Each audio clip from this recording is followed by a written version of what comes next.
So the doors have officially closed. I guess that means we can begin now. Welcome.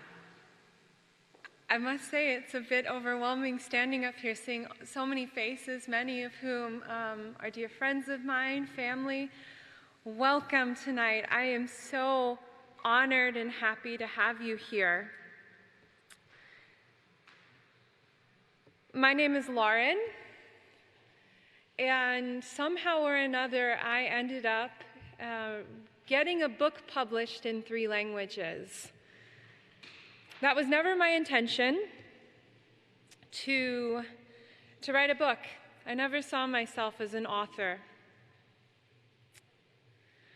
And to be able to be the storyteller, a history keeper, for someone as special as Eva Goldberg is another thing that I never expected to have the honor of doing in my life. But before I can talk about Eva's story and how this book came to be a book, you first have to understand a bit about me and my story. So, I was not born into a Jewish family. I was born in the deep south of the United States of America, came to Germany to sing opera, ended up becoming an English teacher, and in the year 2015, while teaching English in Dresden, I met my husband, or the man who would become my husband, Dr. Mark LEIDERMAN. Next slide, please. And this man that I had met was from a Jewish family. This is actually on the front door of our family's home in Israel. And my husband's from Israel. He was studying medicine here in Dresden, or not here in Dresden. We're in Görlitz today. And things started to become very serious with him. I really liked this man. And I began to get nervous because, like I said, I grew up in the Deep South. And I didn't know much about Jewish culture. I didn't know much about Judaism. And the one thing that I did know from my time in Boston, Massachusetts, was that it was very hard for non-Jewish women to sometimes marry into a Jewish family. Because that means that the child, in Judaism, you get your Jewishness from your mother. And I was really, really nervous about meeting Mark's family. But I have to say that the LEIDERMANs, they welcomed me with open arms, and they didn't want me to change. They loved me just as I was. And because our family is secular, they're known as secular Jews, they did not want to put me through the very difficult process of converting to Judaism so that whatever children we have would be officially Jewish. Next picture, please. In 2017, I got to marry this wonderful man. And though we couldn't do it in Israel because I'm not Jewish, I wasn't born Jewish, we had a beautiful wedding. And it was on this day that my father-in-law took me aside, Arkady LEIDERMAN, and he asked me to make him a promise. And that promise was that whenever we did decide to have a family, if we did decide to have a family, that our children would have an appreciation for their Jewish culture, a respect and understanding of their own family history, because my husband is the grandchild of Holocaust survivors, and that we would raise them with a knowledge of the Jewish holidays that my husband grew up celebrating. And so I made my father-in-law that promise.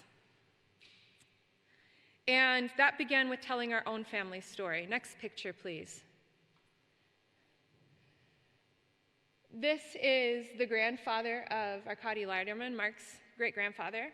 And this whole family, not the whole family, Rachel was a victim of the Holocaust. But like I said, my husband comes from Holocaust survivors, and to join this family, I needed to have a deep understanding of their story so that I could properly teach my children about it one day. And next picture. Whenever we did welcome a little boy, that's Aiden, my mother-in-law Olga, my father-in-law Arkady, and my husband. We actually named Aiden for his grandmother, Ida, who was in that last picture, who herself was a Holocaust survivor. Next picture. So this was very important for me to keep this promise to my family. So I started trying to think of ways, how can I do this? How can I be a good example for my little boy? Next picture. So I started looking for ways that we could get involved with Jewish culture. And I love history. I've always loved history. And one of the ways that I found that I could do this, next picture, was through Stolpersteine. So, you know, I didn't really know what a Stolpersteine was when I moved to Germany. But I had some near where I worked in Dresden, and I started volunteering in Dresden to clean Stolpersteine. And as I was cleaning, then I was like, oh, I need to know more about these stories. So I started telling their stories. Put little Facebook posts, made little blog posts with as much about the families that I could find out. And in this way, I was like, okay, I feel like I can teach my children about honoring their own heritage by honoring the heritage of those people in the community where I live who were lost by the Holocaust or who survived it. So fast forward. The year is 2019, and it's right around Christmas time, so December 2019.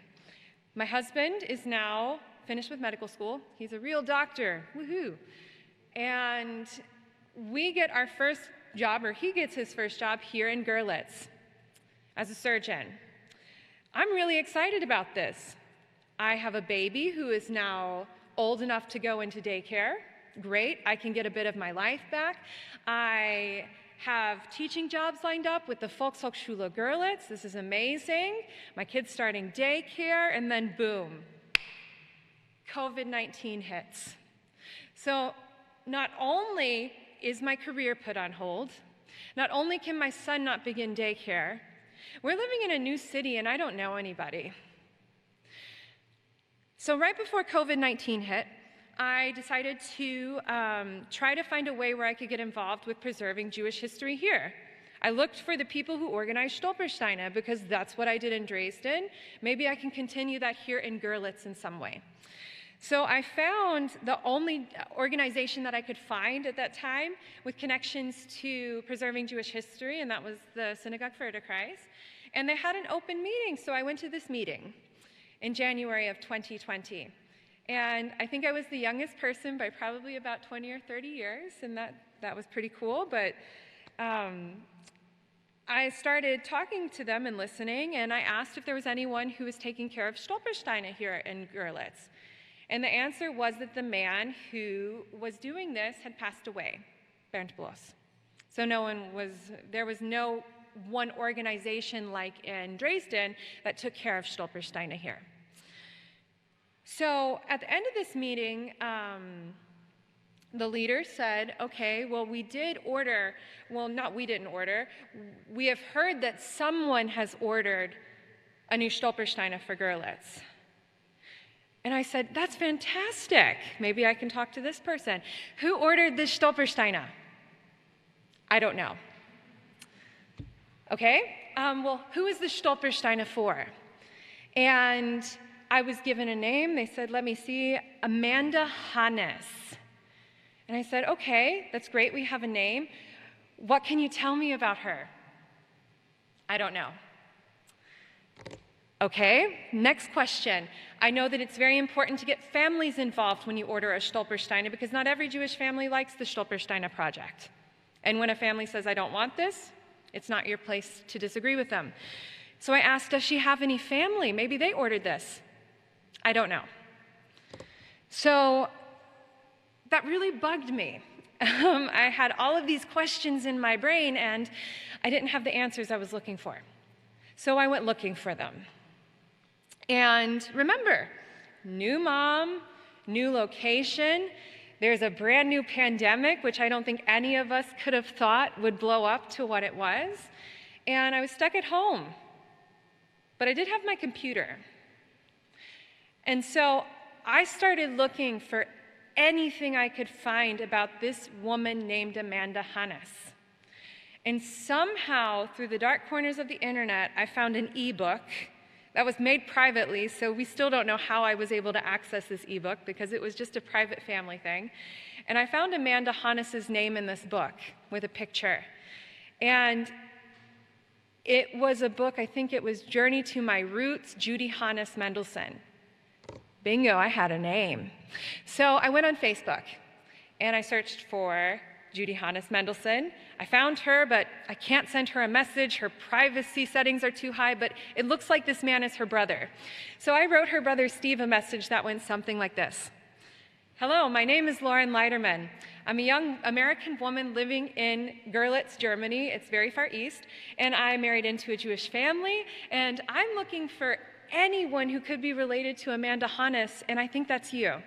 Would you please either write me back or call me? And I think Steve's response was something like, wow. And so he forwarded me to his sister Judy, who he said is the family historian. So Judy was the first descendant that I found and connected with. She also had no idea who had ordered the Stolpersteine, no idea that someone in Görlitz was interested in her family's story. So we had so many more question marks. But I did get to learn more about Amanda Hannes. And what I learned was so interesting. So about this time, I gave a tour here in Görlitz about Jewish history in English. And then I get an email from a man in Hawaii saying, hi, my name's Peter Arnada. I would love to talk to you more about what you know about Jewish history here. Descendant number 2. And then it was Judy's idea. She's like, this is really cool. You think you can find more of us? Again, it's a pandemic. I have no work. I have a computer. And instead of finding answers, I just keep getting more questions. So I start looking for more people. So people often ask me, today I've connected more than 90 Jewish descendants of the former Jewish Görlitz community with each other. And in that number are also survivors. And how do you do that? People have asked me that. I think you have to be a little crazy, maybe just a little bit of crazy in there. But I did have some methods to my madness. Next picture. And one of the things that I learned is that whenever you're home during a pandemic and lockdown, that museums have archives. And these archives have lots of information. Another thing I learned is that every museum related to Jewish history, so Yad Vashem, the United States Holocaust Memorial Museum, all of the many museums in the United Kingdom, the Jewish Museum in Berlin, every archive has something different. And every archive, as you can see here, has something like 516 pages to look through. So I had my work cut out for me because I would go through each of these search results. I'd type in Görlitz, and then I would go to see if I could find the name of someone who had lived here. And that name, then I could take it to a genealogy website like Ancestry.com or MyHeritage, and I could look for family members. Well, one night in this madness of work, I really think my poor husband thought I was a bit crazy by this point.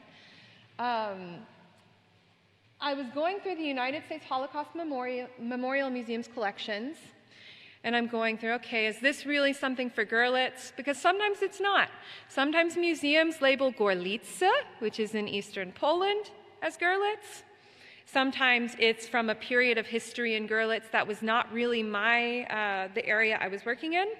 So I really had to go through each and every one to see which of these search results can help me. And it was about 10:30 at night. It was really late. And I see something that says Poesie book, and I know I'm anglicizing that pronunciation, but that's how I read it at the time. So next picture, please. And this is what I saw when I clicked on that link, and it said Poesie book Görlitz.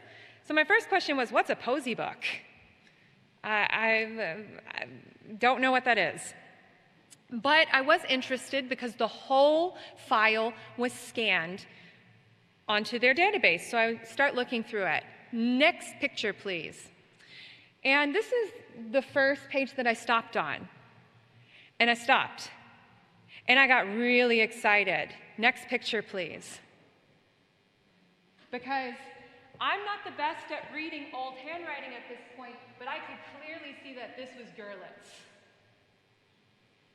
And the date, 1938, that was the period of time that I was this is the period of time that the descendants I was helping were living here. So I got really excited. And I'm flipping and I'm flipping, going through the pages. And next slide. And then I had to stop. I was floored. I said, that can't be right. That's Anna Frank. And not only that, that's her signature. And I had never heard anyone in Görlitz talk about this before. It was in none of the books that had been previously published about Jewish life here in Görlitz. And so I took this information to the one organization here that I could find with Jewish culture. And I asked their chairperson, I think I found something very interesting about Görlitz. I was looking in some archives, and I found that Anne Frank had signed, who I believe was a little girl who lived here, her Poesie book. And they asked me, okay, what was her name? I said, Eva Goldberg. And they said, no, I've never heard that before.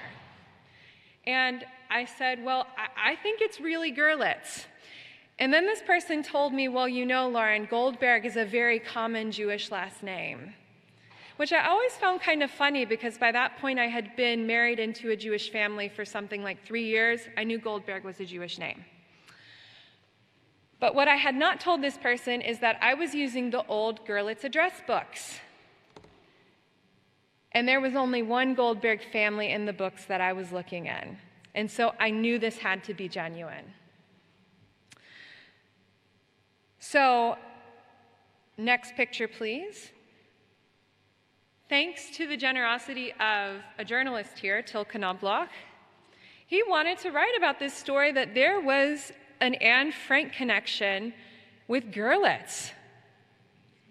And what also was Gorgelitz, because one of the things that I had learned in that old address book was that Eva's family lived on a street that I could not find today, Corbière-Strasse 10. And that's when I learned that, well, Eva didn't live in what's today Görlitz. She lived in Gorgelitz, and every street name in Gorgelitz has a different name today. So I had to figure out where was Corbière-Strasse today, where was this house. It was relatively easy to find once I figured out that Corbière-Strasse changed to Kosciuszki. And this article, and you can see he came right in the middle of some work I was doing in the Jewish cemetery, so it was a very big surprise. Kind of got the word out that there was an Anne Frank connection with Görlitz that no one had ever heard about here. Completely new. And from this article, about a week after it had been published, I got a call from this journalist, and he said, Lauren, you know, I've been contacted by someone, and it's an older woman, and she said that she knew Eva Goldberg. So by this point, I had found some of Eva's descendants. I had found her niece Ruth Judkowitz and their very big extended family. And so I thought I had a picture of what Eva's life was like. And he asked me, this reporter, he said, do you want to go meet her with me? She wants to meet us for coffee. So I said, sure, let's go. And I have to say, I was a little bit skeptical because I was like, this is probably something big, and Frank is kind of a celebrity, I don't know if celebrity is the right word, but she's a very well-known figure when it comes to Holocaust history. So I took some things with me. I took where Eva lived. I took every little piece of information that I had learned from her family about her. And next picture, whoops, is that the next picture? Oh, go back then. Because I must have put something wrong in my slide. I missed one. The woman who I met is sitting here in the front row with us today. And before I could even sit down, the first thing she said was, I was Eva Goldberg's neighbor at Corbière-Strasse 11. And I said, okay, I'm listening. And this woman gave me so many more pieces of this story. Her name is Elfie, and now she's one of my friends. And we're talking about her childhood with Eva and how they were friends. Elfie's not Jewish, so that was very interesting for me to hear about Eva's life from a non-Jewish friend who was her neighbor. Also found her father's name in the address book. Their parents were friends. I learned from Elfie that Eva's father was employed by Walter Toczek, who was the grandfather of another descendant who I was extremely close to. All of this information started coming to light, and I was learning things that even Eva's family didn't know about. And so we're starting to build a more complete picture. And at the end of this meeting, I said, Elfie, did you know about Eva's Poesie book? And she told me, like, I really don't know, Lauren, because this was a really long time ago. I was a little girl. But she said, do you have a copy of it? Because if you do, I would recognize my handwriting. And so I'm flipping through on my little phone, screen about this big, and we finally get to page 13 of this book, and she says, stop. That's my name. And it was. And not just that, she said, go back to the page before. That's my mother. And it was a really overwhelming moment for me. I'm not going to lie. It was absolutely incredible. I had found the first person who signed this book, and that was something I never expected to find whenever I'd found this book in these old archives. So Elfie, by meeting Elfie, I had the idea, this book gives me a lot of names. I need to be using it to find people. Now, the Poesie book is not only in German, it's also in English. And that was also something that I wanted. Another question, why is it in English? So, to get started, first of all, I needed someone to help me read this old German, because I learned that even my normal German friends could not necessarily read old German handwriting. So what does a girl do? She goes on Facebook, and she finds a group of people for whom this is their passion.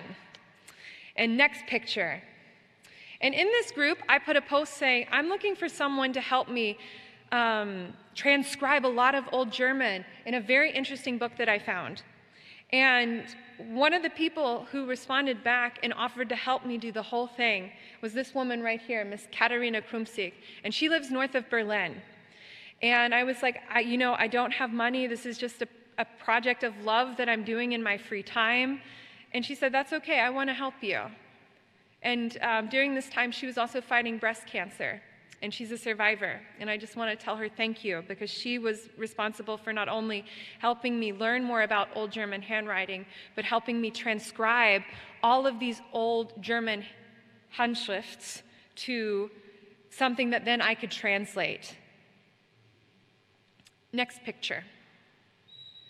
So all of this coincided with another thing that I was doing to preserve Jewish history here, and that was that I started a cleanup of the Jewish cemetery in Görlitz. There wasn't much we could do. It's a pandemic, remember? And so there you see my little boy. I'd bring him, and I would just start getting to work on the grave sites of families that I worked with. Later, a city council member who I actually found out ordered Amanda Hannes Stolperstein, Daniel Breutman, helped me make this something bigger. And so I had more helpers in the cemetery to start the work that I had began. Now, people have often asked me, did I ever feel like someone was guiding me along this? Because this is a lot of coincidences that are just really adding up. And one of those moments did happen here in the cemetery when I was cleaning it in the spring of 2020. And one day, one of the days that we were cleaning, I went to a part of the cemetery that was relatively flat. There were little gravestones, so I figured that was for children. And I walked, and then I felt something underneath my feet. And I started digging. Next picture. And I literally dug this gravestone. It had been buried under mud, out of the ground. And as I am taking off the mud, I see the name Goldberg emerge. Now remember, there are not many Goldbergs in Görlitz. And it's the right time frame. And so I call Ruth, Eva's niece, and I say, did Eva have a little brother? And she said, no, I don't think so. We never heard of her having a little brother. So I contacted the city archives of Görlitz, and I found his death certificate. And his parents were Max and Helene Goldberg, the same parents of Eva. And that was a really emotional part for me with this journey, because it was literally digging history out of the ground, this little baby boy who had been forgotten, and bringing his name back into the light of day. That was a very otherworldly moment for me. And next picture, whenever we were looking for photos for the book, Eva's descendants in California found a picture that said Eva and Rudolph. And that's the only picture we have of them together. And, finding that little gravestone, it gave Eva's family story a whole nother perspective for me. Because basically, what I was learning as I was translating this book is that Eva Goldberg's Poesie album, it was a map that documented the family's escape from Nazi Germany. So basically, Max Goldberg was arrested on November the 9th, Kristallnacht, or Reichspogromnacht, and he was beaten within an inch of his life and thrown into the Görlitz prison. There he almost died. During this time, Helene Goldberg, who must have been a very strong woman, started making every possible arrangement for her family to leave. And the moment she could get Max out of the prison, they were out. And so the location of the signatures changes from Görlitz to Berlin. This was a stopover. They don't stay in Berlin very long. Then they go to Amsterdam. And why Amsterdam? People very often ask me, Anna Frank lived in Amsterdam. How is this connected with Görlitz or Zgorzelets? Well, Helene Goldberg had 3 sisters, Gerda, Annie, and Henny. And when the Third Reich came to power, one of the sisters was a Zionist. She went to British Mandate Palestine. The other 2 were part of a very big group of Germans that tried to find refuge in Holland. And another family that did that was the Frank family, because they thought they would be safe there. And starting in 1934, because the family was super close, the Goldbergs started traveling to Amsterdam in the summer to see Helene's sisters. But there was a problem. Eva could not speak Dutch. So her aunt said, don't you worry, we're going to find her some little girls to play with. Who were those little girls? Anna Frank, Susanna LEIDERMAN, and also Hannelie Goslar. And so the Amsterdam dates in the book begin in 1939. But that is not when Eva Goldberg met Anne Frank. They had had a friendship for several years leading up to that. When she signed this Poesie book, that was the last time that she would see nearly everyone in her family and her friends, because they all died in death camps. So those signatures are the last pieces of Eva's family in this area that she has, or that she had. And one of the things about finding out about Rudolph is that as a mother, I could not imagine telling my baby goodbye. When she left Görlitz, she knew she was never coming back. And I can only imagine that they were in that Jewish cemetery at some point to tell that baby goodbye and that they loved him. And it just added a whole nother dimension of what it meant to flee and what it meant to escape. So, next picture. As I am translating this book, I'm finding more and more descendants associated with it, learning more about these family stories from the descendants, the people who signed it. One page in this book that really, really stumped me was this one. And this one really confused me. I had it translated, and I could not figure out what this was. I was like, what is that? Is this some artistic impression of Inga and Hans Rupin? I mean, I have a 3-year-old, so I know what their drawings look like. And my husband came up behind me and said, Lauren, that's glue. There was a picture there. And then it made sense. So I start looking for the name Inga Rupin. And this is a part of the work that I've been doing that is not a fun part.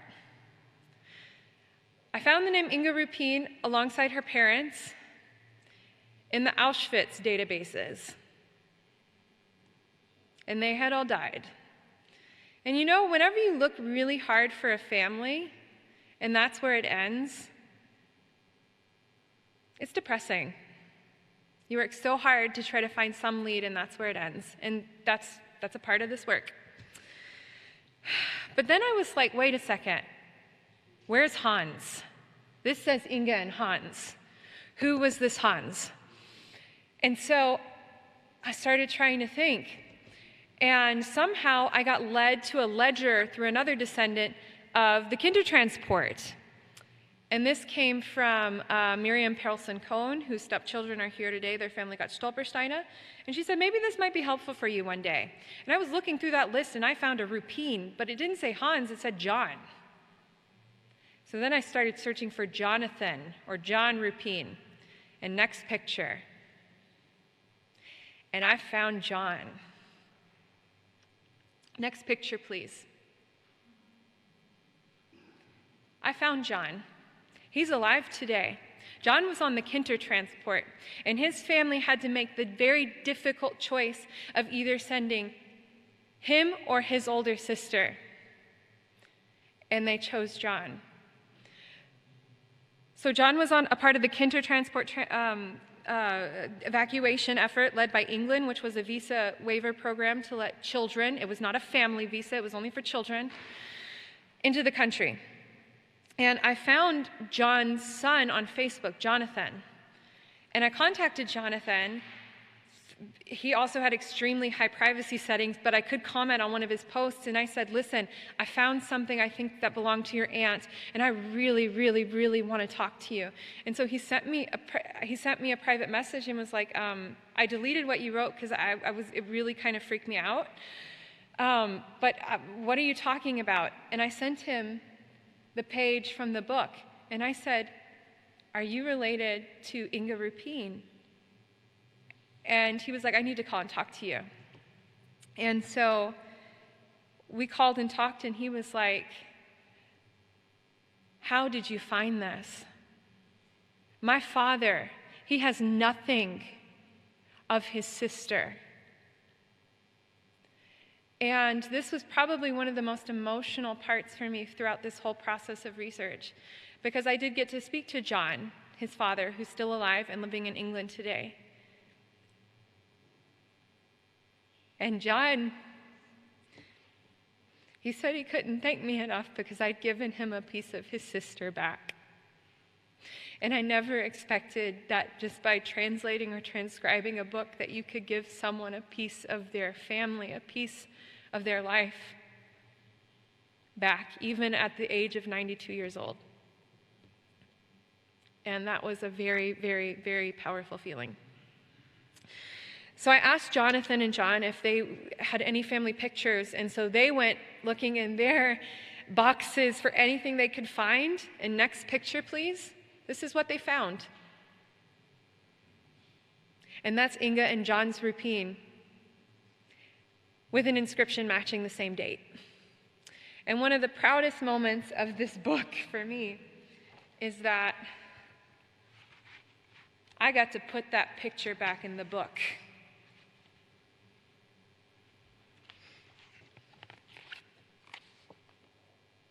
And I'm proud of that. Next picture, please. So by this point, I have a lot of information. I went so far as to New York City because I realized that some of the dates, which were corresponding with English entries in the book, corresponded with the time that the Goldbergs were traveling on a ship from England to America. So I contacted Ellis Island. I found people who had signed this book from the registers of this ship. I found families in Israel. I found families in the United Kingdom. I found families in Norway connected to this book. And I had all of this information just kind of sitting there. So I became one of the people involved in ordering Stolpersteine and Görlitz. I also added that to my list of things to do. And I was responsible for finding this story and commissioning the Stolpersteine for Eva Goldberg and her family. And those are the very first 3 Stolpersteine in Gorgelitz, and they were laid on Friday. So once I knew that we had Stolpersteine for Eva, I was like, okay, now I know what I'm going to use this for. I'm going to turn this into a PDF, and I'm going to send it to schools so that they can use it to teach children about the Stolpersteine. And to do that, I was like, wait a second. It has to be in Polish. So once again, I go to Facebook. There's a group for people living in Gorgelitz called Görlitz Wow, and it had a lot of members, so I put a post up saying, I need some help translating some stuff to Polish. I can't pay you. I'm sorry, this is a labor of love. And I got a response from a young woman like me, a mom, and she said, I want to help you. That woman was Magdalena Lamberts. And she helped me translate this whole book into Polish. And that's why we have a Polish edition today. And not only that, with her coming on board, I also learned so much more from my side through her perspective. So while Magda is listed as the Polish translator, she was really so much more to me than that. She was definitely a voice of conscience. I next got my friend Anna Kleinbauer on board because, I mean, hey, we can't stop there. We have an English edition, a Polish edition. We need a German edition, right? And so I contacted my dear friend Anna Kleinbauer, who had been one of the earliest supporters of my crazy adventures here. And she's like, okay, I'm on board to help you with the German. Great, now we have this in 3 languages. What do we do with that? Well, through the grapevine, I got to meet Anna's boss, who is one of the most wonderful human beings that I have met in my time here in Germany. And he contacted me in June of this year after hearing about some of my crazy adventures. And Felix Pankonen asked me if I thought we could turn this into a book. And he had someone who he knew who would be interested in helping us do that. This was in June of this year. And I said, yeah, someone wants to give me money to help turn this into a book? Let's do it. And that friend was a friend of his, Mr. Erich Fraunholz, who is the head of the Deutsche Amerikanisches Institut Sachsen. So this was right up their theme of connecting German and American culture, and this was a story that did that. And add the Polish to it, and the fact that 3 young women translated this book, what an interesting story that was. You know, in the time that we've lived in Görlitz, we hear all the time about this is a European city. But I had very rarely seen many projects where on the ground, people were working together independently to make things happen. And this book is an example of a Polish woman, an American woman, and a German woman coming together to get a story out into the world, supported by two amazing men who helped me turn this into a book. Next picture. Perspectives on history. And when I met Lauren the first time, she told me about this project. And she told me about this poesy book of Eva Goldberg, which was a young girl back then when she had this poesy book. And what I'm always looking for in my work is like sources where like young pupil or people can attach to, can identify themselves to. And I saw the possibility in that if we offer the possibility to pupils to read this book, to read this story, that they can actually look through their own eyes through the Eva Goldberg book in the time of the National Socialism, where she was a young girl and had to experience such grief, horror. And what's also interesting, it's not basically about the horror, it's actually about wonderful family and wonderful friends that she all met throughout her way. So it shows like a daily perspective. It's like a source of daily practice, of cultural practice. And I immediately had this idea to go to schools and to tell young pupils about this very old traditional version of Facebook that people used to have, used to do. And by reading it, let them get into the topic of what it was, how it was like to be a Jewish girl in Görlitz back then, and what she had to live through. And it also was very interesting that it connected so many different aspects of the persecution. And it was not like that the thing we are always talking about, like persecution, and we are most of the time talking about victims, but they were like not murdered, they lived through it, they survived. And that's also important because there is this other story, this somehow success to get somewhere to be safe. And it's also like it connects the areas of America, Britain, and Europe together. And so there's like so many aspects that I thought would be great to bring to the pupils. And it's from this region, which is most important. It's from this region, because you could do the same with Anne Frank, for example, because the pupil would also be very attached to the figure, could identify, but it's not from here. And it makes a big difference if they have the imagination that this young girl and her family and her friends were living here, and the things that she lived through happened here. So that's what got me hooked up. Thank you so much. That sounds really interesting. I've so enjoyed talking with you while I've been here, by the way. Magda, you translated this book into Polish. That's just an amazing accomplishment. Thank you. What are your thoughts about how this book will impact the people of Poland? What are your thoughts about that? Lauren already told the story. It was originally her idea to translate it into Polish language, and I of course said yes. For me, it was an absolutely obvious thing to do, for a couple of reasons.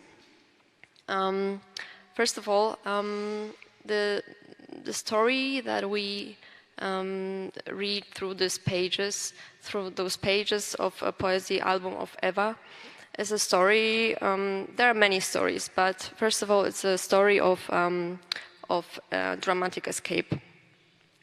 And for people living in not only in Zgorzelec, but in general in Lower Silesia, this is a story which is very well known to those people.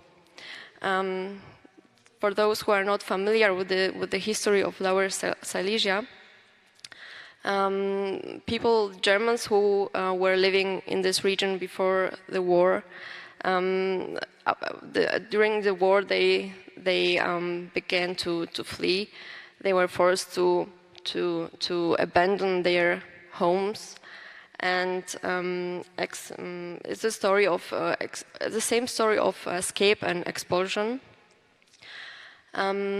And then after the war, after the borders changed, the city was split. The Lower Silesia began to be Polish, part of Poland, and the Poles who were living on the far east of the Poland, they had to move because it began to be Ukraine. They had to move to the region of Lower Silesia. So the people who are living there today in Lower Silesia and Zgorzelec, they are also refugees. They experience the same story of escape and expulsion. So that was one of the reasons that I thought it's significant that the people of Zgorzelec get to know almost the same story, what happened to Eva. Yes, so these are my thoughts about why it is important for the Poles to get the story of Eva Goldberg. Thank you. Again, such an accomplishment, such an accomplishment. And Eric, we were speaking a little bit earlier. I want to make sure I have this right. Your organization, DAI Sachsen, you and your organization, you were critically responsible for getting this published in English, German, Polish. I just wanted to ask you, and you sought the funding for this. What is your hope when you think about this book? What is your hope for the future of this remarkable book? Well, first of all, I hope that people read the book. That's my first hope. But, we at the German American Institute Saxony, part of our work is to create space and language for what I call transatlantic moments in the area.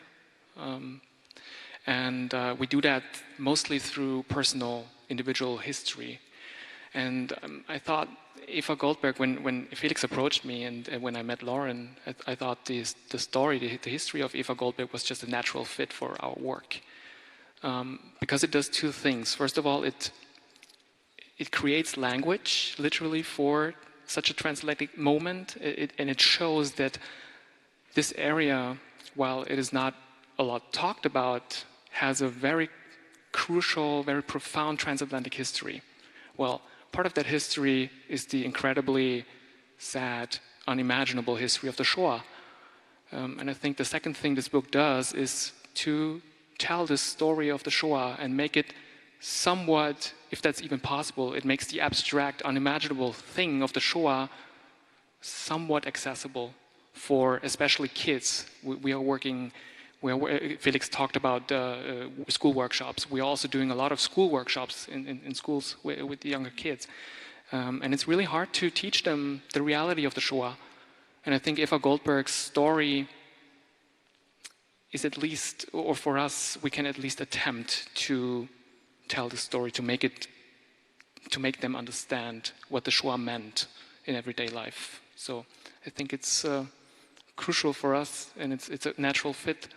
There are a lot of synergies in our work, and this book was just a very precious cultural artifact which I wanted to support with my institution. Thank you so much. And speaking of children, Anna, you're an educator. You're an educator of young children. What are your thoughts about this book and how it can be used to educate children and how you'll use it in your work? As Eric and Felix already said, this book is a huge gift for us because it frankly makes our job a lot easier. Because whenever you're trying to convey regional and local history, and especially the history of the Shoah, to younger students and pupils, it can be difficult to kind of light that spark that comes across so naturally when Lauren speaks about the book.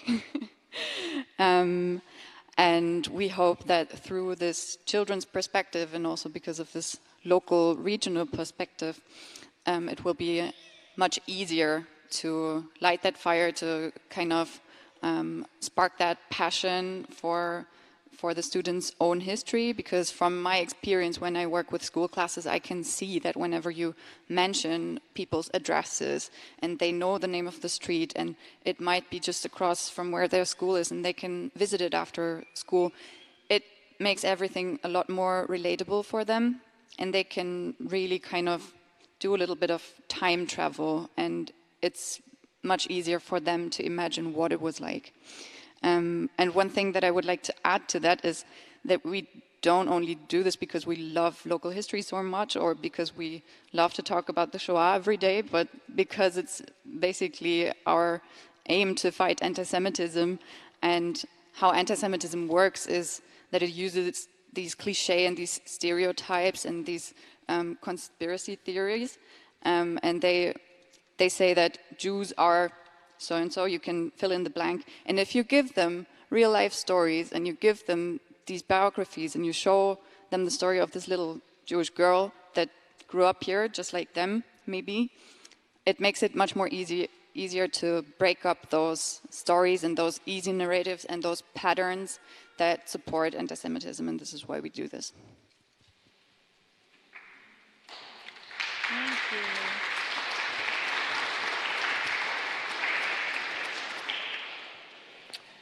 Lauren, I have a question for you. Okay.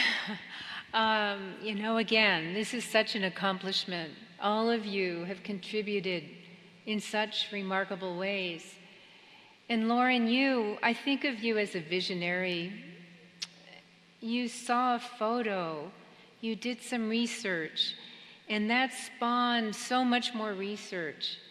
And it helped you come to what we have now, this book that you've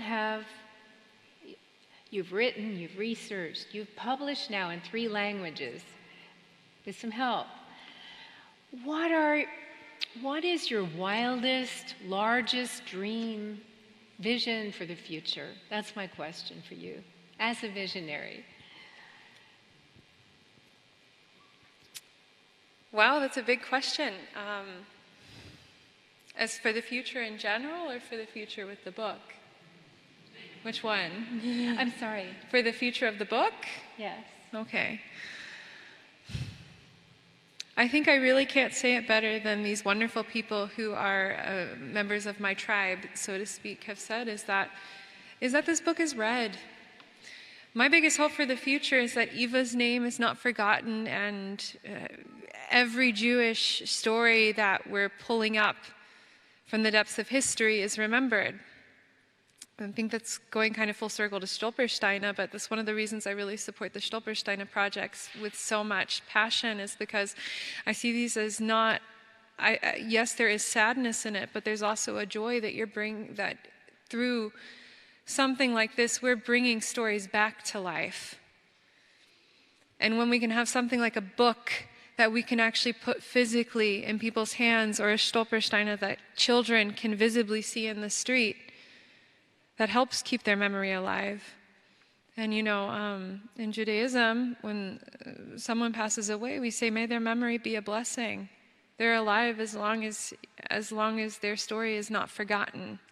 And so my biggest hope for the future with this book is that we can make those words ring true. And that the stories of Eva, and not just Eva, not just Anna Frank, but every person who signed this book, contribute meaning and hope and understanding of anti-Semitism, and how we can break those stereotypes, as Anna said, so that we can create a better future for little boys like mine sitting in the front row making all of this noise, who, according to the Third Reich, had no right to exist. So, thank you for that question, Tammy. Thank you so much. Thank you.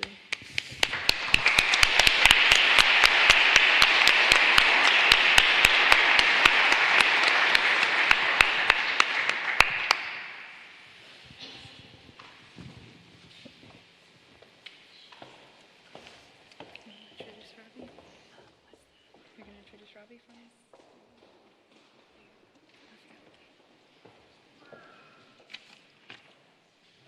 So now I'd like to introduce someone who's a very close friend of mine. He called me just a few weeks ago about a project he was doing and asked me what I was up to, and I told him. And I said, "You're invited." And the next day he got his ticket and he came. And he also offered to help out in any way possible. Robbie Schaefer is a very accomplished, very well-known musician, especially in the United States, although his band has traveled internationally. And he's also a playwright. His sold-out play was in Washington for quite a few weeks. And after the play, I was in the front row. I looked back and almost everyone was crying. It was a very touching play about his father, who's a Holocaust survivor. So I'd like to invite Robbie Schaefer to come and play for us. Thank you.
Welcome back.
honest heart.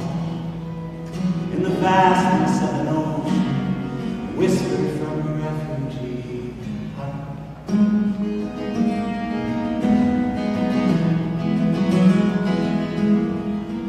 And it's not that it's supposed to come easily. We all choke on the simplest truth. But somehow I can hear every hymn that is nearest to you.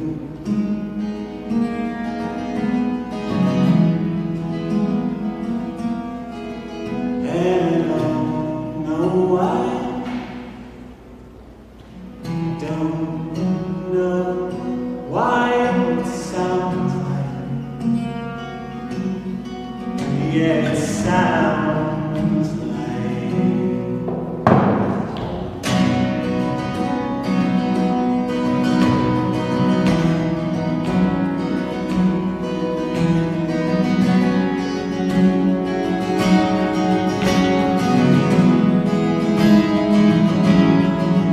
Yeah, truth is a baby's cry after midnight. One part faith, one part doubt. Secret lovers on the river, burning fires underneath. Calling out, calling out. And I don't know why. Don't know why it sounds like. Yeah, it sounds like.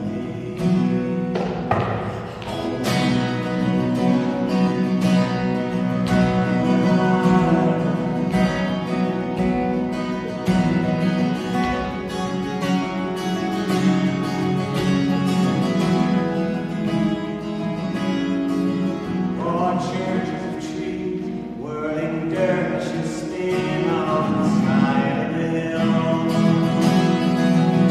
Ecstatic and bursting with holiness thirsting. Someone fell. I don't know why, and I don't know why, but it sounds like. Yeah, it sounds like. And I don't know why. And I don't know why. But it sounds like. Yeah, it sounds like.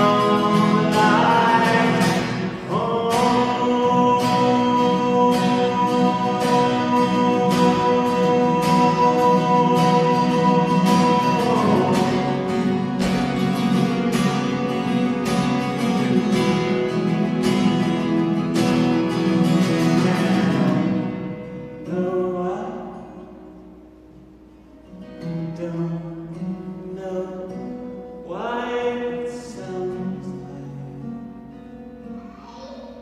Yeah, it sounds like.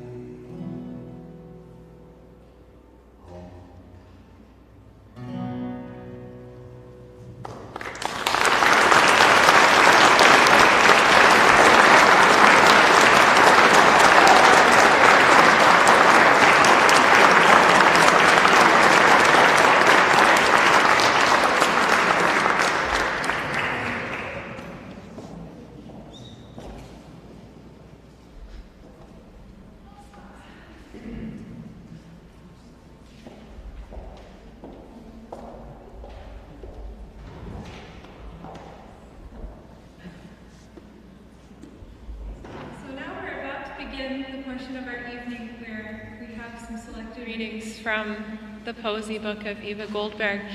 But before we get to the readings, and some of them are being read by descendants who traveled all the way here from around the world for this event. Some of them are being read by people who are a part of my life.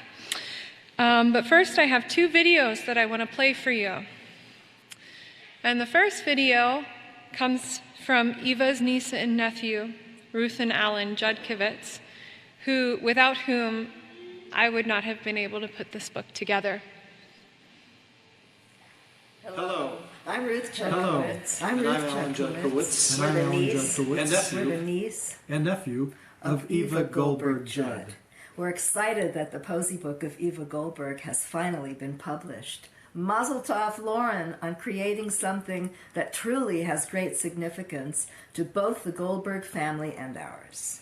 Thank you, Lauren, for all the hard work you have done in bringing to life Aunt Eva's journey from Görlitz to America. We love you.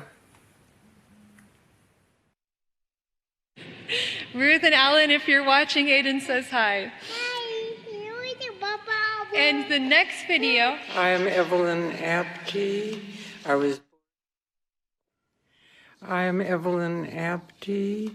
I was born in Görlitz, and my name then was Evelina Löwenberg, and that's how Eva Goldberg knew me. Throughout the years, I continue to have many memories of Eva and her family. They go from being early playmates to visits back and forth between Sacramento, California, where Eva lived, to my home in Portland, Oregon.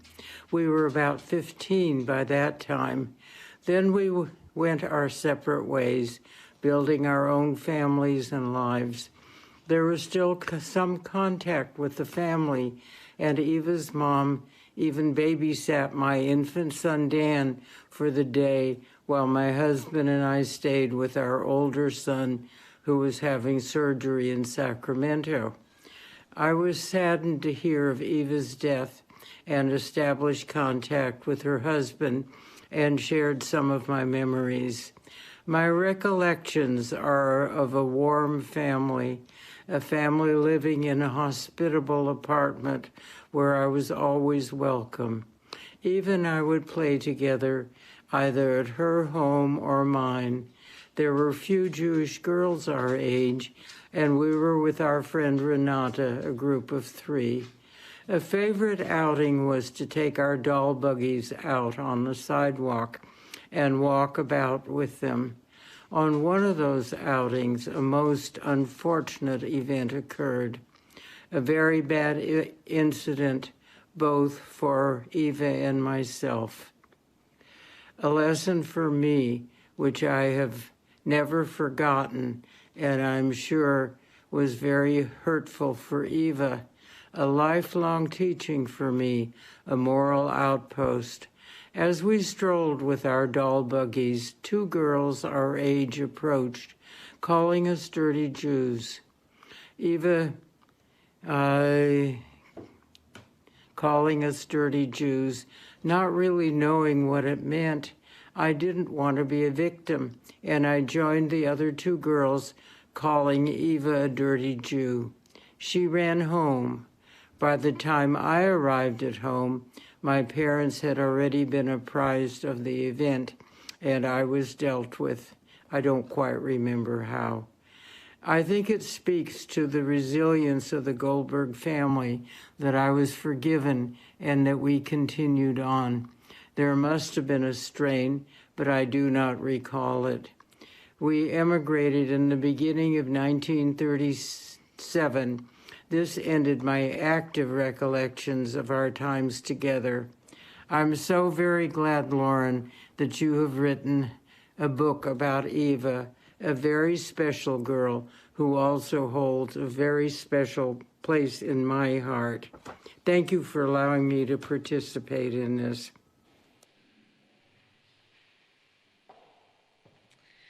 Evelina Löwenberg, who was herself a little girl in Görlitz, as you heard on the film just now, was also critical in helping me piece together some of the parts of Eva's early life here in Görlitz.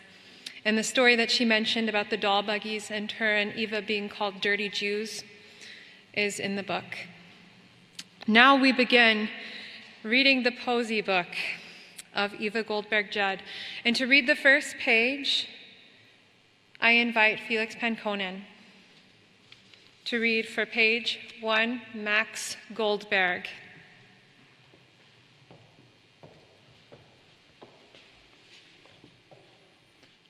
Willenskraft, Wege schafft. Möge stets Sonnenschein dich begleiten und dir frohe und gute Tage bereiten. Ist's aber manchmal stürmische Zeit, sei stets tapfer und bereit. Meinem lieben Töchterchen von ihrem Vati, Görlitz, 25. April 1938.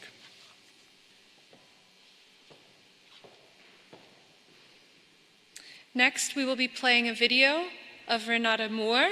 Renata is reading her page from the book, which is page 11.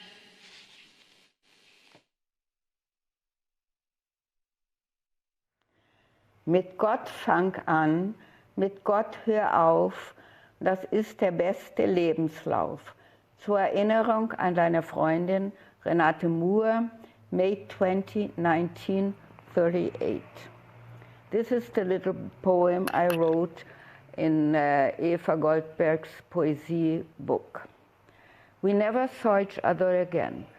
Her family fled to Amsterdam, and I was sent to a Jewish boarding school at Kaput near Potsdam, where I stayed until the morning after Crystal Night, when the Nazis came and destroyed and broke up everything they could lay their hands on. After Eva's family emigrated to the United States, our mothers resumed their contact. I knew all about Eva and she probably about me, but we never saw each other. I had a photograph of her by the side of her bike, and probably my mother must have sent one of myself. When I was about 17 or 18, Mrs. Goldberg sent me a letter inviting me to spend one whole year at that place and attend high school. I didn't know what to do. I was divided because I had been separated from my parents for so long. I did not want to leave them once more. Our family had been reunited in São Paulo, and my brother also attended college there, so we were all together. I could not bring myself to leave my parents again, so I declined. I regretted it for the rest of my life.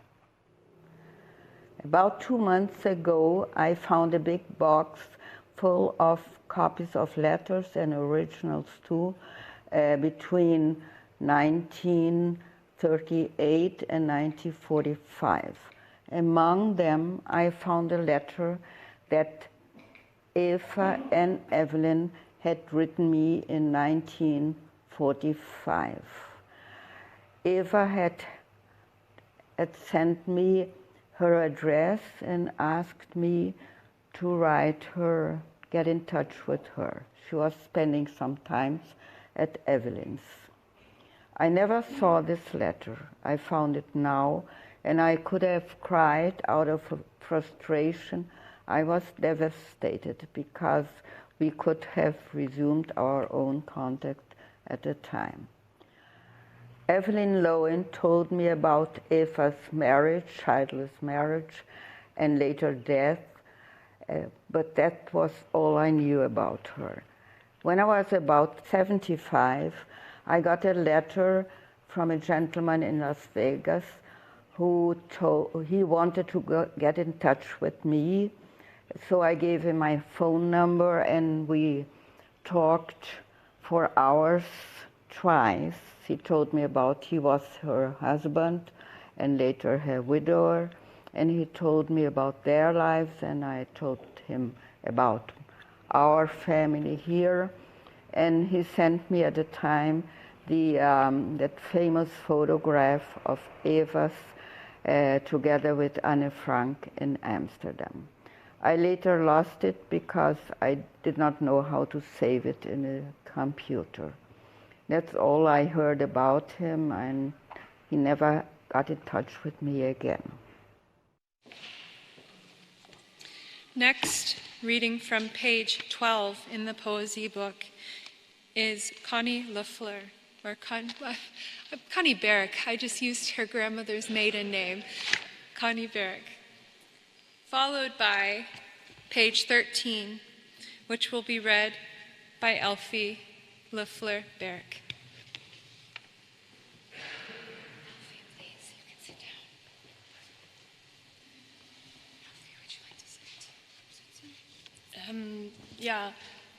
Löffler war der Geburtsname meiner Oma, die heute auch mit mir hier ist. Und ich selbst bin die Urenkelin von Helene Löffler.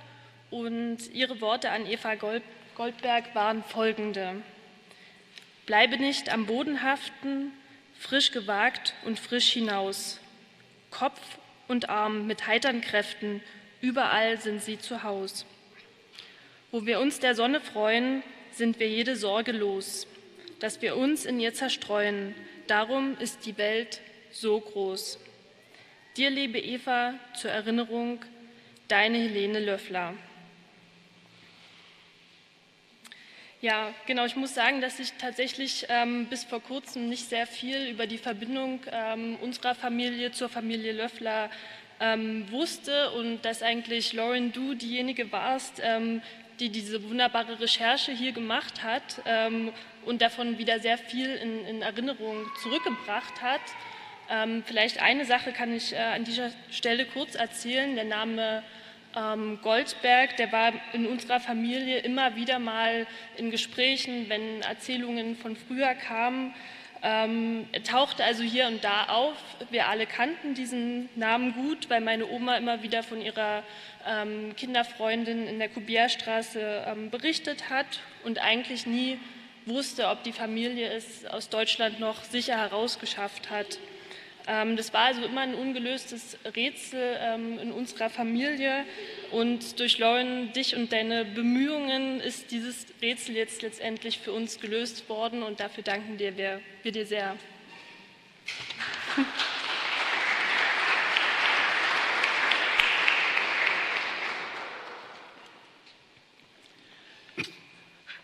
Mein Eintrag in das Poesiealbum von Eva: Die Hand bei der Arbeit, das Herz bei Gott.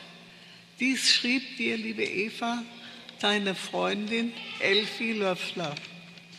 In den ersten 1930er Jahren wohnten meine Eltern mit mir in der Görlitzer Oststadt in der Corbierstraße 10. Im gleichen Haus wohnte die Familie Goldberg. Eva und ich freundeten uns schnell an und spielten gern zusammen. Eva schickte mir manchmal Briefchen an einen Bindfaden gebunden vom ersten Stock ins Parterre mit Vorschlägen zum Spielen. Es war für uns Kinder noch eine sorglose Zeit. Wir wurden einmal als Blumenmädchen zu einer Hochzeit meiner Familie eingeladen. Beide hatten wir weiße Kleidchen an, ein Blumenkranz im Haar, Eva dunkelhaarig, ich blond. Es gab ein sehr schönes Foto davon. Leider gibt es dies nicht mehr. Familie Goldberg nahm mich mit in die Synagoge. Das Haus hat mich sehr beeindruckt, denn unsere christlichen Kirchen sind ja sehr schlicht. 1937 zogen wir zu meinen Großeltern in deren Haus. Wir verabschiedeten uns von Familie Goldberg. Sie sagten uns, dass sie über England nach Amerika ausreisen wollten. Über 80 Jahre sind vergangen, ehe wir von Lauren LEIDERMAN über den weiteren Lebensweg Evas mit ihren Eltern erfahren haben. Danke.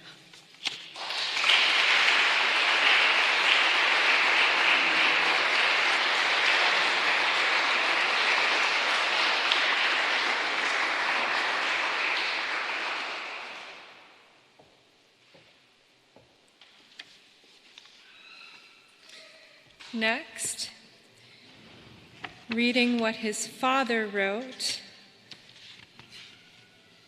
On page 14 is Dan Perry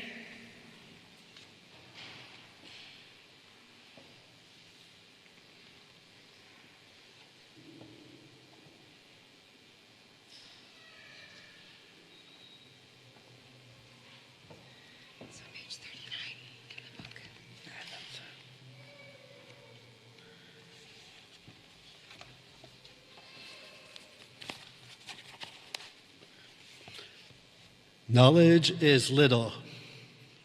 Skill is king. Take heed of this on your journey, and do not forget your little friend. Ralph Reuven Pietrkowski, August 1938, Görlitz. Seeing my father's name written as Ralph Pietrkowski was a huge surprise, because I had never seen my father ever have this name used in a social setting. It was always maybe his official birth name. So it was really, seeing this for the first time was like a window into a time that was even too early for him to remember about his life when he was living here in Germany. And it was just amazing when Lauren found this book and found this remnant of my father's early life, and also his grandmother's life, whom I knew almost nothing about. So just want to say thank you, Lauren.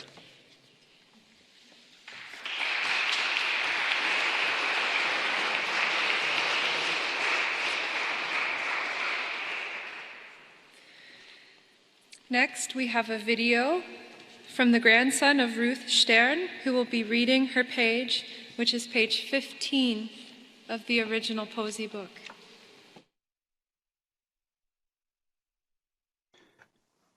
In August 28, 1938, my grandmother Ruth Stern wrote in the Poesie book for her friend Eva, "Do not trust the world, do not trust in money. Do not trust words, trust only in God." This was written to you, dear Eva, in remembrance of your friend Ruth Stern.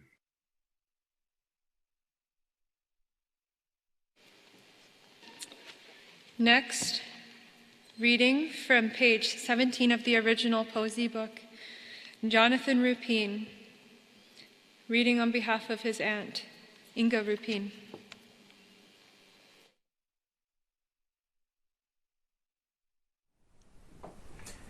Ships move quietly on, even when the mast breaks.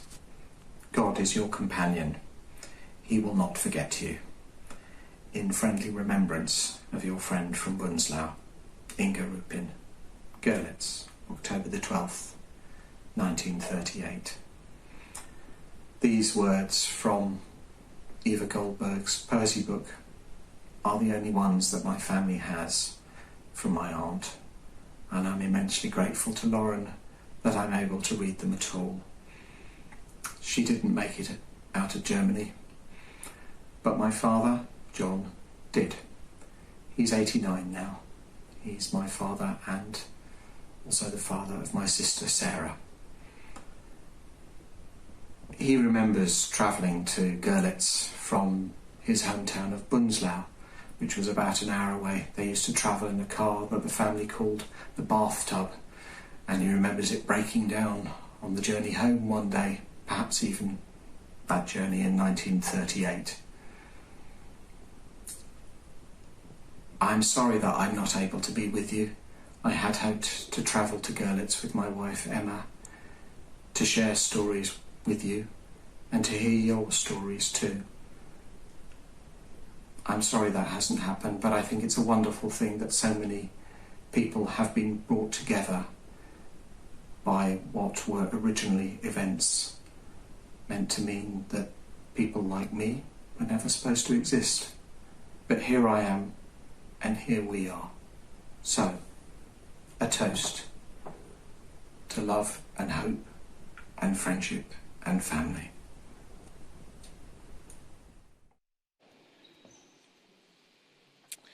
Next, reading on behalf of their mother from page 18 of the original Poesie book, Ruth and Sten Peltiel from Norway.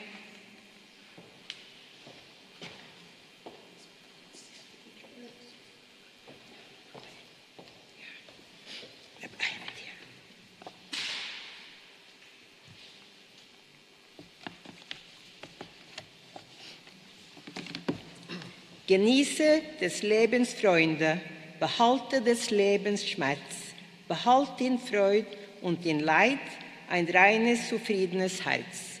Denk oft zurück, liebe Eva, an deine Freundin Rita Herbst.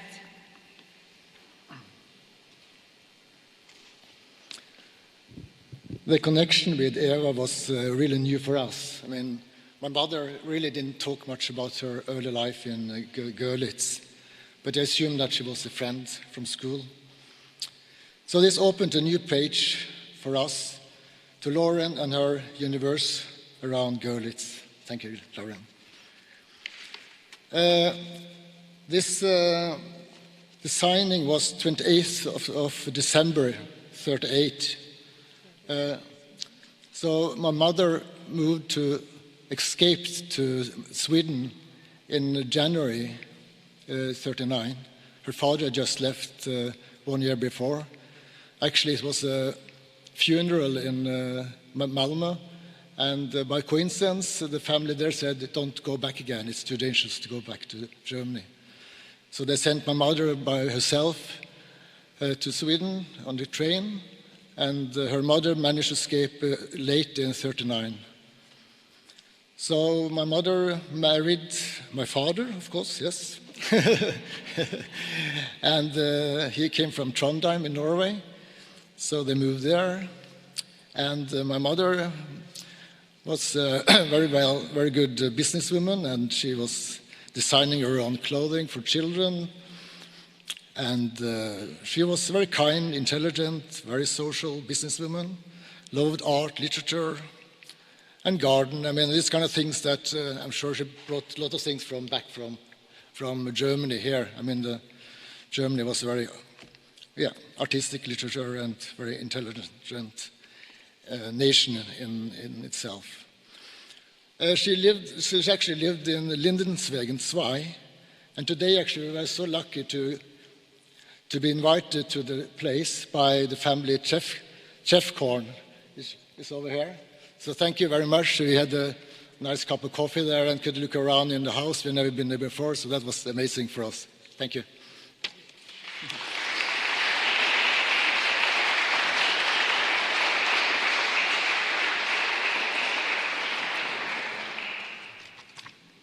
Next, reading from page 19 of the original Poesie book is Judy Hannes Mendelssohn, who is the great-granddaughter of Amanda Hannes. In her letters that we found that Judy allowed me to translate, we discovered that Amanda Hannes and Hedvig Kupferberg were very close friends, and they actually were deported together to Tormersdorf. So Judy will be reading on behalf of Hedvig Kupferberg.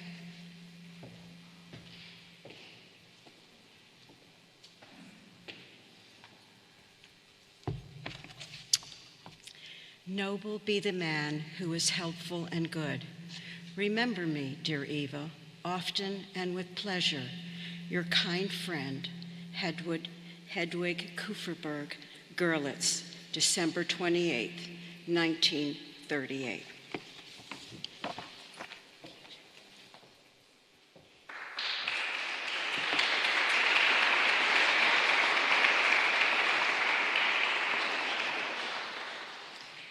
Next, reading page 23 of the original Poesie book. In honor of the memory of Anna Frank, my sister Leslie Bowers will read Anna's entry in Eva's Poesie book.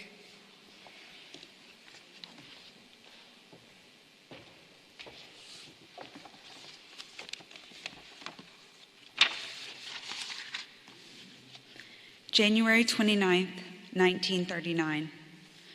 Dear Eva, with many share your joys, with all cheerfulness and humor, with only a few your woes, with only the chosen your heart, in memory of your friend, Anna Frank. Anna Frank was a German-Dutch diarist of Jewish origin born in Frankfurt, Germany in 1929. One of the most discussed Jewish victims of the Holocaust, she gained posthumously with the publication publication of the diary of a young girl in which she documents her life hiding from 1942 to 1944. During the German occupation of the Netherlands in World War II, it is one of the world's best-known books, and it has been the basis for several plays and films. Anna was introduced to Eva Goldberg in 1935 by Eva's aunts, Annie and Hetty. The two girls spent many summers playing together alongside Hannelie Goslar and Suzanne LEIDERMAN. The photos you see in the Poesie book are original photos taken by Otto Frank and Helene Goldberg. Anna Frank was deported first to Auschwitz and later to Bergen-Belsen, a concentration camp in northern Germany. In February 1945, both Anna and her sister Margot died of typhus at Bergen-Belsen. Their bodies were thrown into a mass grave.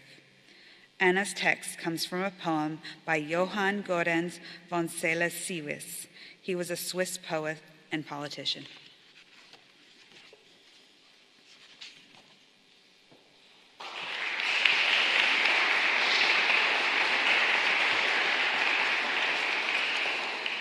Next, reading from page 25 of the original Poesie book is Miss Jody Wallach, a descendant of the Wallach and Rausch families, reading in memory of Henny Wexler Cohen.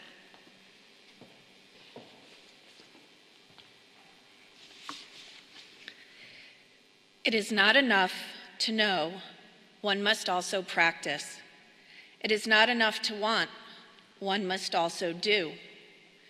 This was written to you in memory of your last stay in Amsterdam, your Aunt Henny, January 29th, 1939. Henny Wexler Cohen, born October 9th, 1906 in Berlin, was one of the 4 girls born to Paul Wexler and Bertha Profskauer. Her older sister, Helene Goldberg, was the mother of Eva Goldberg. Henny was an accomplished seamstress.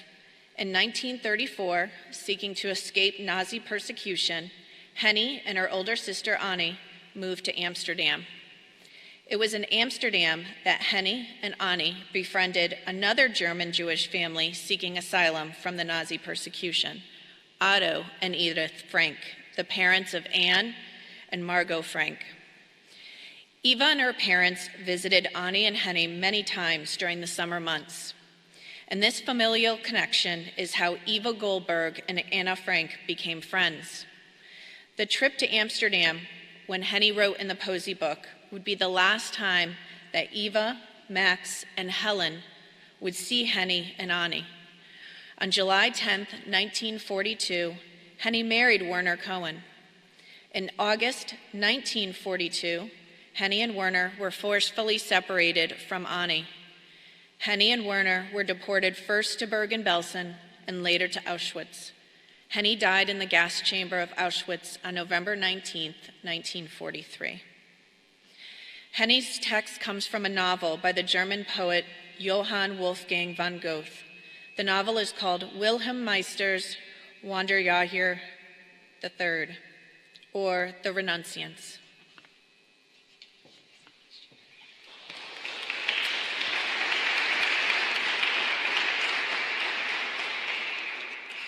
Next, reading from page 29 in the original Poesie book, is Dr. Amy Williams in memory of Adele Dorothea Aldridge.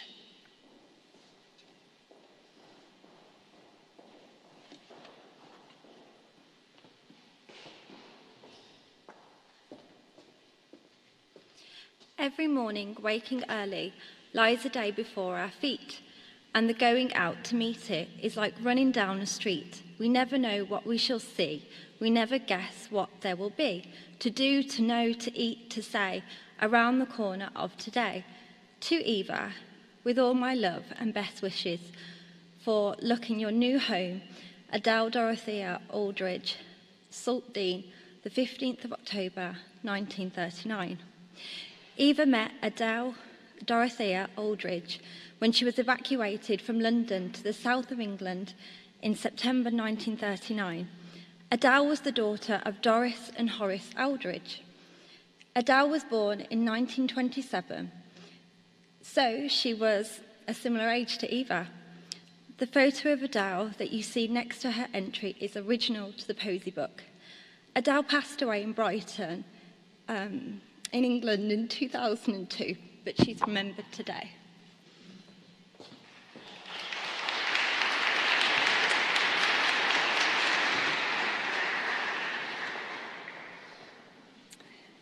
Reading from page 51 of the original Poesie book is Dr. William Niven, who is remembering the memory of a man called W.B.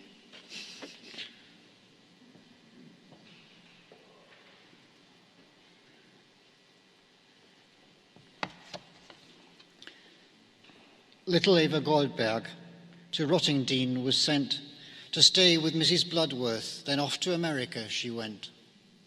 W.B., October 13, 1939. Based on the date of this entry, we can summarize that Eva met W.B. when she was evacuated from London to Brighton.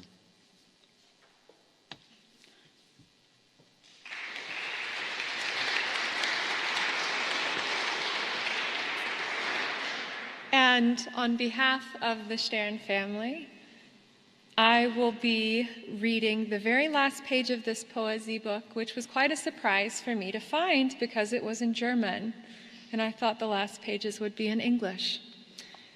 This is what it says. Whoever loves you more than me must write after me. In friendly remembrance of Hans Stern. Görlitz, August 28, 1938. Hans Stern, who would later go by the name of Chaim, was born in Görlitz in 1926. He was one of 4 children born to Louis and Hulda Stern. The Stern family owned a fashion store and tailoring business at Postplatz 14 and 15 in Görlitz.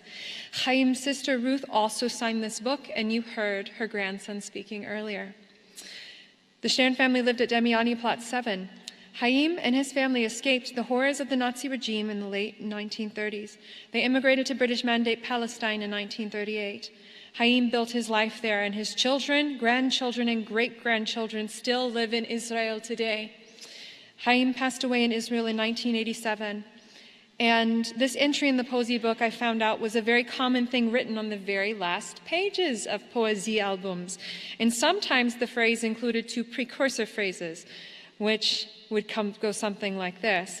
I'm writing to you on the last page because I love you the most.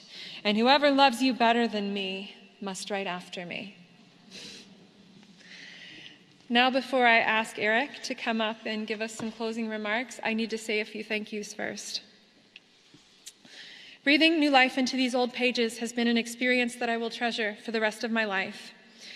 And it would not have been possible without generous support from so many people.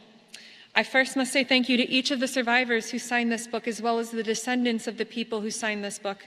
Ruth Judkowitz, Alan Judkowitz, Renee Curtis, Elfie Loeffler-Berg, Zipporah Perry, Dan Perry, Itay Shafat, Orna Shafat, Ayala Arabel, Renata Langiani, Claudia Langiani, Ruth Paltil, Sten Paltil, John Ruthine, Jonathan Rupine, and Emma Sweeney. Without your generosity in sharing your stories and personal photos with me, creating this book would not have been possible. Thank you from the bottom of my heart. I hope this book helps to keep the memories of you and your loved ones alive in the hearts of those who read these pages. Thank you to Susanna and Richard Wheeler, Rosalind and Jörg Daubner, Dalma St. Petri, Daniel Brutman of Kulturbüro Görlitz, Dr. Bill Nimmad, Dr. Amy Williams, and Tilke Knobloch of the Niederschlesische Courier for your friendship and for supporting all of my Jewish history endeavors. Also, thank you to Mayor Raphael Gronich of Zgorzelec, Renata Bordoj, Marta Czarnka, and Kinga Hartmann for your unwavering support in bringing the Goldberg, Stolpersteiner, and story to Zgorzelec. A special thank you goes out to Mrs. Katharina Krumsieg, who has given me countless hours of her time to help me in transcribing the old German handwriting in Eva Goldberg's Poesie book, as well as for offering so much encouragement and pieces of advice along the way. This book could not have been brought to life without the immense support of Felix Pankonen of the Hillerschel Villa GmbH, Eric Fraunholz, Executive Director of the Deutsche Amerikanisches Institut Sachsen, and Dr. Nora Pester, publisher of Hendrich & Hendrich. Thank you for believing in me. and in this project. I am so truly humbled to have been given your friendship, your support, and your faith. I must also extend a huge thank you to my colleagues Magdalena Lamberts and Anna Kleinbauer, without whom both the Polish and German versions of this book would not have been possible. From reading early drafts to giving me advice throughout every step of this process, I could not have completed this goal without the both of you. Thank you for not only helping me bring these pages to life in 3 different languages, but also for giving the opportunity for so many children and adults of so many different backgrounds the ability to read this story. To Elfie, thank you for making time and effort to find me. Meeting you, speaking to you, and finding your signature in Eva's Poesie book together with you was one of the most surreal and magical moments in my life. You have been unwavering in your support to bring this Poesie book to a wider audience to honor the memory of your friend Eva, and I admire you more than words can say. To Judy Hannes Mendelsohn and Mrs. Tamra Meyer, you ladies have been my rocks throughout our whole adventure together in bringing Jewish stories back to Görlitz. You were the very first Görlitz Jewish descendants that I connected with, and my life has changed in an insurmountable way because you are in it. I love you. I appreciate you so much, and thank you for your inspiration, your mentorship, and your love. To Arkady and Olga LEIDERMAN, I know you're watching this tonight, so I hope you can hear me. Thank you for your unconditional trust, your timely encouragement, and your endless patience. You have both been so generous with your love and encouragement despite the far physical distance between us. Thank you for welcoming me into your family and for encouraging my work of Jewish history preservation. A very special thank you goes out to my big sister, Leslie Ann Bowers. Since the beginning of this Poesie adventure, you have been my strongest supporter and a cherished friend. Thank you for the countless hours that you have spent as a soundboard for me, your patience while listening to me hashing these stories out, helping me connect the dots, and for giving me your invaluable feedback. I wouldn't have been able to finish this project without your love and ardent support. I love you. To my husband, Mark, who I think is somewhere back there wrangling my kid. Mark, I hope you can hear me. You've been a true and great supporter and have unconditionally loved me through both the good times and the bad. You are my best friend and my closest advisor and the love of my life. It goes without saying that none of this would have been possible without you. And lastly, to my children, Aiden and my daughter to be born in January, Abital. It was out of a want for you to understand our family's Holocaust story that I began to learn more and tell the stories of others. This book is dedicated to you. You have made me stronger, better, and more fulfilled than I could have ever imagined, and I love you both endlessly.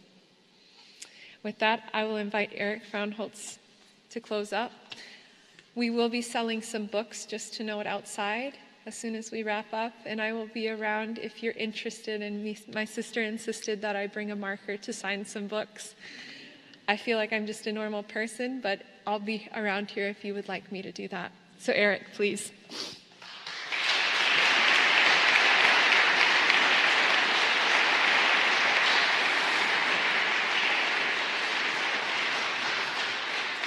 Man, what a great honor and privilege to have the closing remarks for tonight. It's very humbling. At Shabbat dinner on Friday, Lauren again thanked me for supporting and helping with this project, and I told her, Lauren, I haven't done anything, and I mean that. When Felix Pankonin approached me at the Hillische Villa, told me about this project, and after I met Lauren, for the first time, I knew that this project was something special, and I told her that while I don't know how yet, I will make sure that we will realize this book somehow. So I called a couple of people. That's all I did. And one of the people I called was Dr. Nora Pester at the Hendrich and Hendrich Verlag. And she probably thought I was crazy because I approached her end of August, beginning of September this year. But she believed in the project. And 2 months later, we were holding this beautiful book in our hands.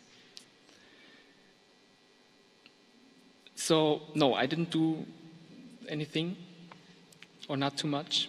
Writing grants and making phone calls is really my job. And this book is not my work. In fact, I have to thank you, Lauren, that I'm a little piece of this puzzle. It is a great privilege and honor to hear all these incredible stories of those beautiful families the last couple of days. It is a privilege and honor to learn more about the history of the Jewish community in Görlitz, the suffering they went through, but even more so the precious memories and the cultural and social impact they had in this area, and how each and every one of them is an integral part of the history of Görlitz. And it is an honor and privilege to be here tonight at this beautiful synagogue. Thank you all for joining us tonight, and let's continue to tell the story. Thank you.